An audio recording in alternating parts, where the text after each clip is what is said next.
Би Америкт Бостоныг сургуулийг санхүү болон улс төр чиглэлээр сурч төгссөн. Тэгээд өөрийгөө би айгуу дэжгүй англи хэлтэй он сурдаг гайгүй сурагч гэж бодвол Америк явж исэн. Яг нэгдүгээр курсын эхний өдрөөс эхлээд л надад айгуу тийм том бэрхшээлүүд тулгарч ихсэн. Очоод нөгөө англи хэлтэй гэж бодсон хүн чи очоод гадаад хүнтэй ярьж чадахгүй хэл ам сурчих гад тий бүр ингээ дөрөв мөрмө мартаад үг мүгэ буруу хэлээд тийм ингээ асуудлуудаас эхлээл жил болгоно асуудлууд нь томроод байгаа байхгүй. Яаж томорч ийнэ гэхээр яаж ажилд орд юм болоо тий Америк хүнтэй яаж ярьд юм болоо гэдэг асуудал нь томроод яаж ажилд орд юм болоо тий яаж ажлын байран дээр ингээ Америк хүмүүстэй өрсөлддөг юм болоо гэх мэтчлэн ингээд асуудлууд нь улам л ингээ томроод. Тэгээ яг төгсчөөд би нэг бодсон байхгүй юу. Яг миний туулсан энэ амьдралыг тий магадгүй өөр хин нэг намаа нэгдүгээр курс тахт ингээ бичсэн бол надад ямар хантай байх байсан болоо. Тий.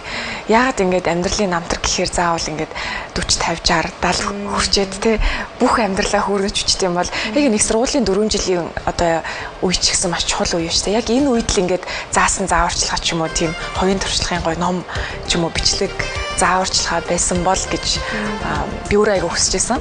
Тэгээ өөрийнхөө хүсэл дээр үндэслээд ер нь бол бичиж эхлүүлчихсэн.